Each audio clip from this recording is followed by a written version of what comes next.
Bonjour, bien le Seigneur, en cette bonne matinée du 12 juin 2020. Que notre Dieu vous bénisse et vous donne cette grâce de demeurer toujours dans sa présence et de garder votre cœur pur. Aujourd'hui, nous allons parler du pardon encore une fois de plus. J'en parle beaucoup en ce temps-ci, du pardon, apprendre à pardonner, apprendre à demander pardon. Aujourd'hui, je reviens avec un autre thème, toujours autour du pardon. Et c'est une question que je pose. Avez-vous de la difficulté à pardonner?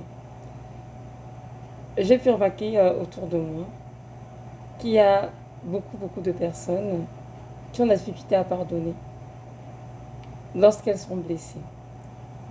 Et même moi-même, Evelyne, qui vous parle, dans ma vie, j'ai déjà eu la difficulté à pardonner. Et si vous qui m'écoutez, vous êtes honnête envers vous-même, vous allez reconnaître qu'à un moment de notre vie, vous avez eu de la difficulté aussi à pardonner. Il est vrai que nous sommes des êtres humains, faits de chair et de sang. Et parfois, quand nous sommes blessés, nous avons la difficulté à digérer ce qui a été fait.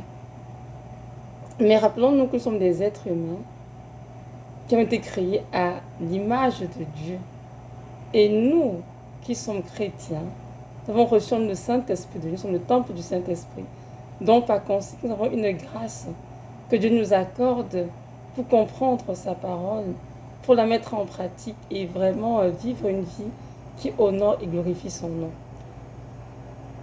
Nous avons que l'œuvre de la croix, c'est-à-dire la crucifixion de Jésus de Nazareth, est basée sur le pardon, oui.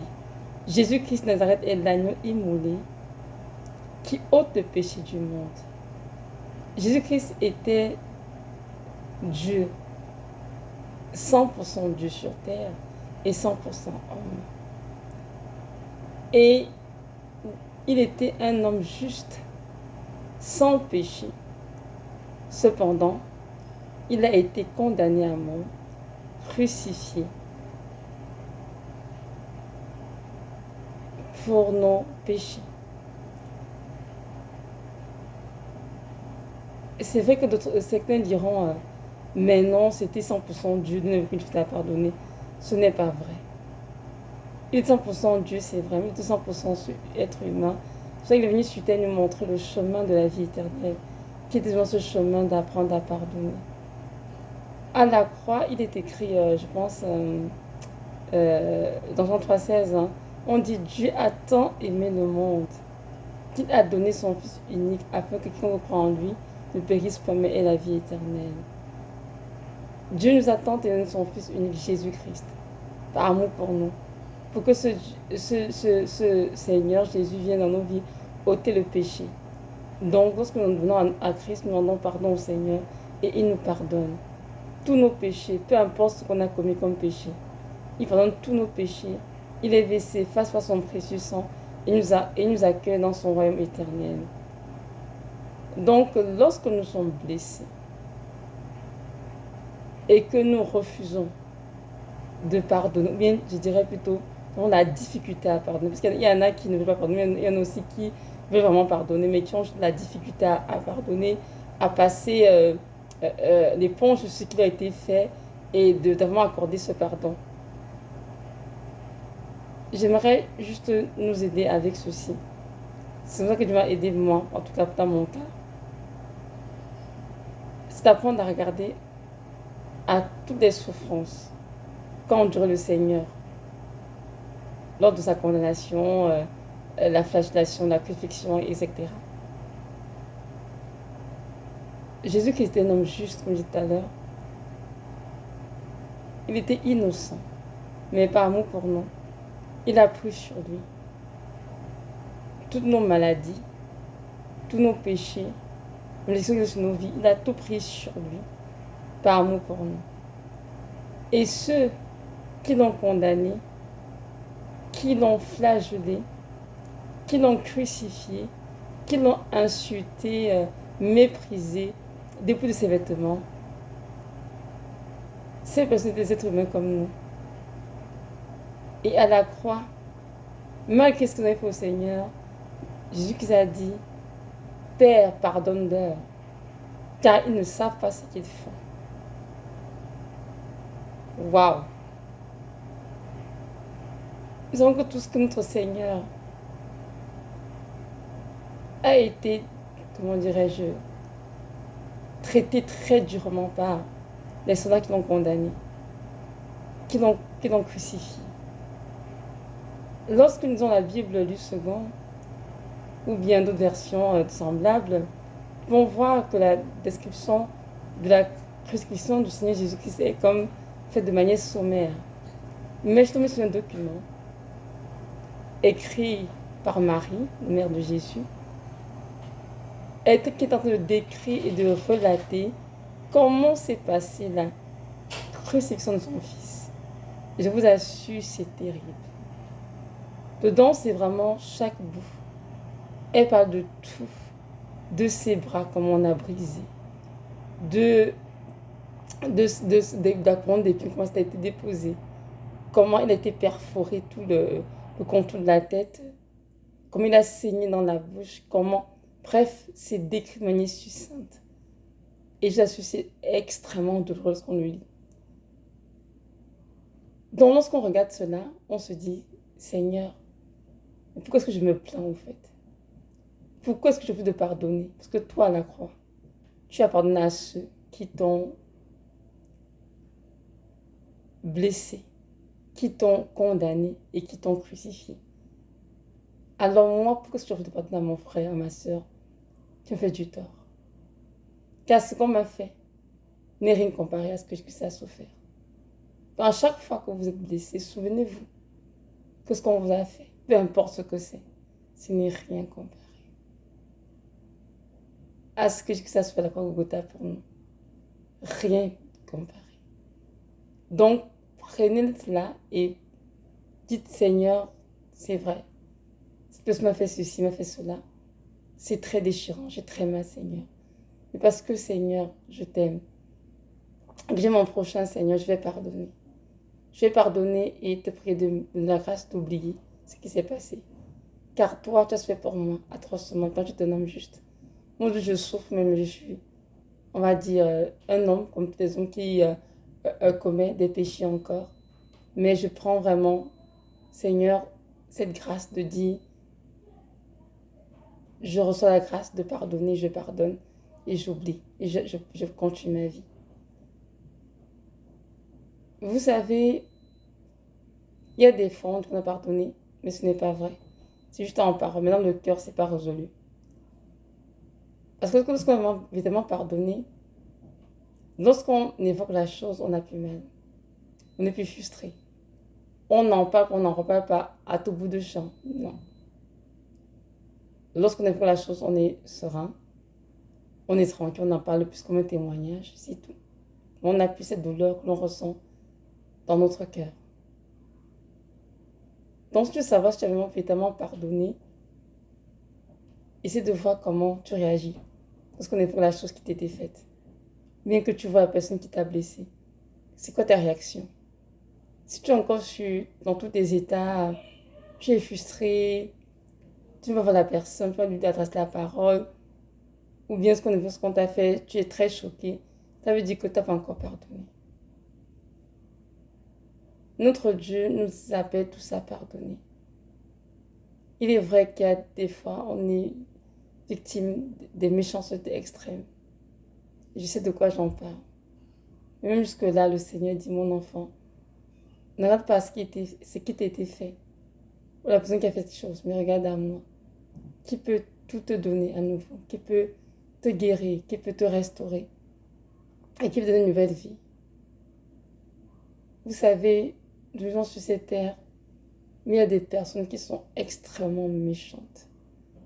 Parce qu'elles posent des actes, certes sont tels qu'il n'y a pas de mots pour exprimer ce qu'on peut ressentir comme douleur. La bonne nouvelle, c'est que notre Dieu est le Dieu qui guérit, qui restaure. Et c'est bien d'aller à lui, de se confier à lui et de s'attendre à lui. Parce qu'il n'y a que lui qui peut, en fait, changer notre destinée. Quant aux personnes méchantes, on prie pour ces personnes, qu'elles se repentent évidemment de leurs mauvais actes, qu'elles renoncent aux ténèbres et qu'elles trouvent la lumière de Christ. Et Christ s'occupera de ces personnes en son temps. Mais notre devoir, c'est de pardonner, de relâcher les personnes et de nous confier à la justice de Dieu et de laisser vraiment nous guérir et nous restaurer. Alors, si tu fais cette vidéo et que tu as de la difficulté à pardonner, souviens-toi, prends un temps et je suis en endroit calme, assieds-toi. Prends la Bible et relis pour voir comment Jésus a souffert. Imagine-toi tout ce qu'il a enduré par amour pour toi, par amour pour moi. Vous savez, lorsque Jésus était crucifié, il était crucifié à la 6e heure, je pense, mais c'est à la 9e heure qu'il a rendu là. Donc c'est à la 9e heure qu'il a dit, Père, Père, moi j'ai abandonné, et ensuite il expira. Il y avait 3 heures avec des clous dans ses pieds, dans ses mains, avec de flancs percés, la couronne d'épines, la bouche remplie de sang. Il a souffert, le Seigneur. Je ne peux pas imaginer. Et des fois, quand je pleure, je dis, Seigneur, je souffre, j'ai envie de mourir. Mais il dit, non, mais tu n'as encore rien souffert. Tu n'as pas souffert le 1 millième de ce que j'ai souffert, c'est vrai, Seigneur. Ça, seulement, j'ai pas souffert le 1 millième de ce que toi, tu as souffert, Seigneur. Voyez-vous? Mais le Seigneur, il a compassion de nous. Il sait que ce n'est pas facile. Il connaît nos forces, nos faiblesses, nos limitations aussi. Mais ce qu'il nous demande, c'est de venir à lui, demander la grâce, de pardonner. Mon frère, ma soeur, si tu es chrétien et que tu as connu Christ et que tu as compris l'œuvre de la croix, le sacrifice qui était offert pour toi, tu vas comprendre que tu dois pardonner et ce rapidement. Tu ne peux pas te permettre de garder quelqu'un dans ton cœur. Non, non. N'oublions pas qu'une des plus grandes caractéristiques du Seigneur, c'est la miséricorde. On dit qu'un Dieu miséricordieux qui pardonne, pas juste pardonner, avec beaucoup de compassion. Amen. Et c'est écrit, je crois, dans Matthieu 5, dans la béatitude. Heureux ceux qui sont miséricordieux, car ils obtiendront miséricorde, pardon. Donc ceux qui ont compassion et pardonnent sont ceux aussi à qui tu pardonneras avec beaucoup de compassion. Vous savez, notre Seigneur a de grandes choses pour nous. Mais c'est nous-mêmes qui bloquons nos vies par des choses que nous faisons qui ne glorifient pas. Et j'ai constaté qu'il y a beaucoup de personnes qui ont de la difficulté à pardonner. Et même parfois, ces personnes disent, oh, mais je l'ai fait, j'ai pardonné. Mais ce n'est pas vrai. Une année passe, 2 années passent, et là, un jour, quelque chose se produit. La chose ressort si fraîchement, comme si c'était passé la veille. Ça, ce n'est pas normal.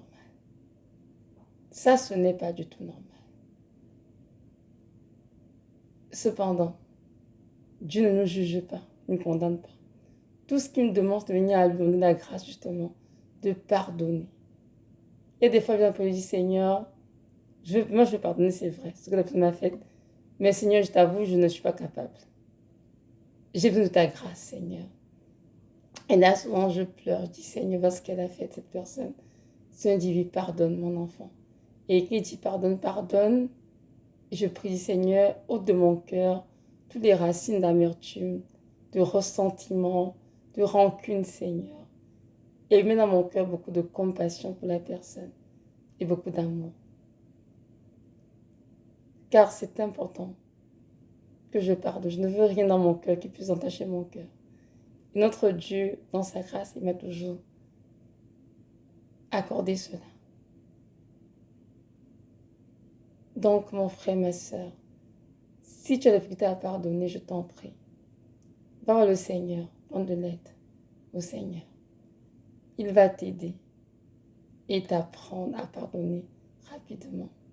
Vous savez, notre Dieu revient bientôt. Nous ne savons pas quand. Il reviendra. C'est qu'il y a la Bible qui vient d'un son église. Nous ne savons pas le jour ni l'heure. ni l'année. Il peut venir aujourd'hui, il peut venir demain. Je ne sais pas quand. Mais il est important que nous soyons toujours en règle avec le Seigneur. Ne laissons pas le fait de pardonner aux autres, pardon, nous garder dans les liens et nous empêcher d'être enlevés le jour du Seigneur. Et même lorsque nous pardonnons aux autres rapidement, ça fait du bien à notre âme. Parce que tant que le pardon n'est pas accompli, fait véritablement, on a l'impression qu'on est toujours en captivité quelque part dans quelque chose, même de spirituel. Et ce n'est pas bien. Donc, je vous en prie, Jésus-Christ est là, disponible pour chacun d'entre nous. Allons à lui, courons dans ses bras d'amour, afin de obtenir la grâce, de recevoir la grâce nécessaire pour pardonner rapidement.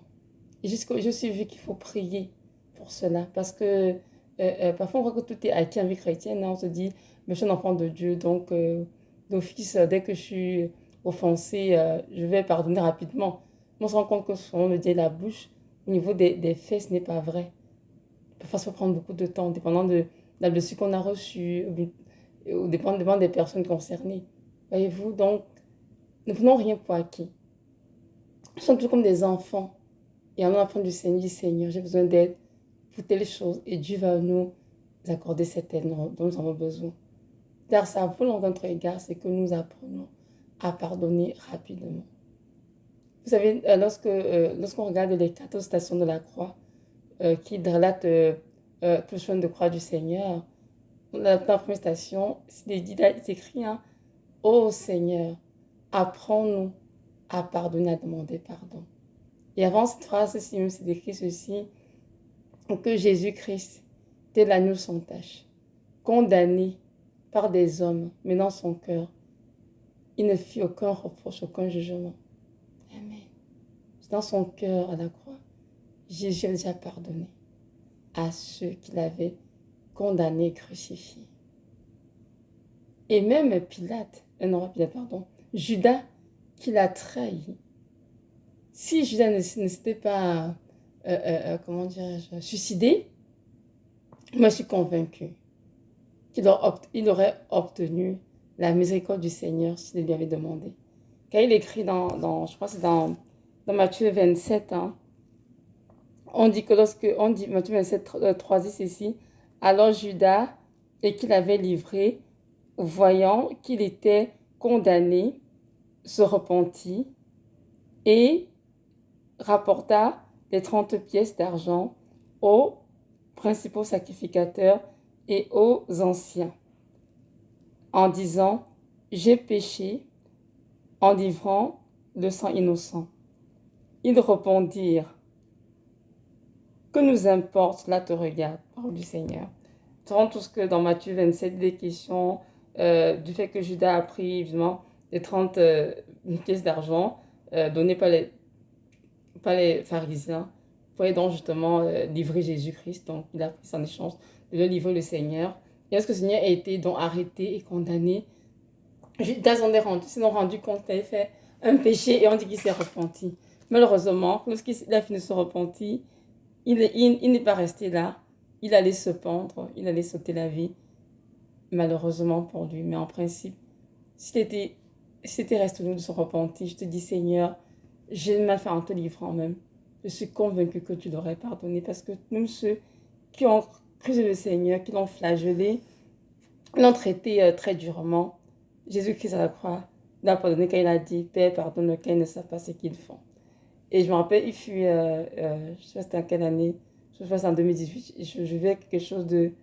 Non, c'était en 2018, c'est ça. Je faisais quelque chose de très difficile dans mon couple et tout. Et puis, le Seigneur, un matin, il m'a dit, Evelyne, est-ce que tu te souviens qu'à la croix, j'ai dit, Père, pardonne-le, qu'ils ne savent pas ce qu'ils font.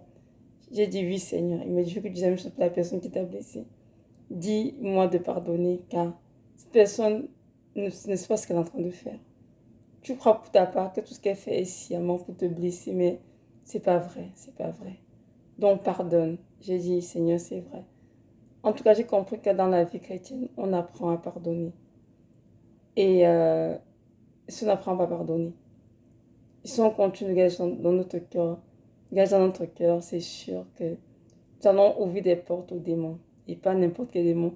Des démons féroces viennent nous détruire.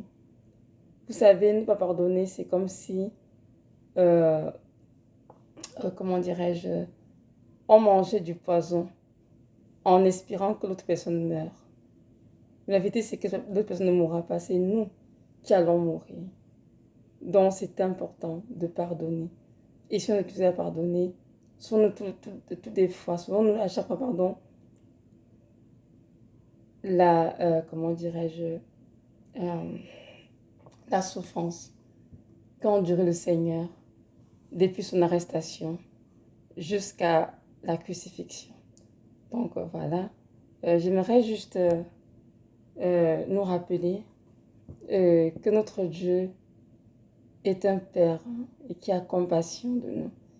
Il n'est pas là pour nous juger, pour nous condamner. Il connaît très bien tout ça comme nous passons. Et tout ce qu'il demande, c'est de nous accrocher à lui, demander son aide. Il nous donnera la grâce nécessaire pour pardonner à tous ceux qui nous ont blessés.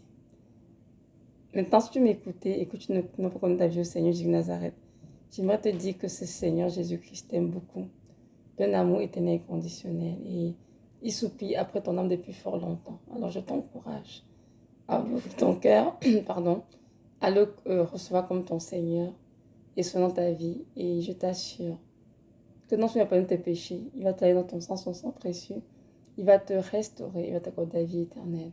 Je t'encourage vraiment à faire ce pas de foi dès aujourd'hui. Ne tarde pas, sachant que nous sommes dans la fin des temps. Les choses vont très très vite et c'est important que tu saches où est-ce que tu aimerais passer ton éternité. Au ciel près du Seigneur, c'est-à-dire au paradis, ou bien veux-tu de passer loin de lui dans les ténèbres en enfer.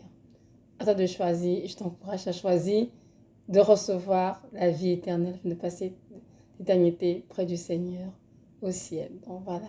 Merci pour m'écouter, soyez bénis. Au nom de Jésus. Amen.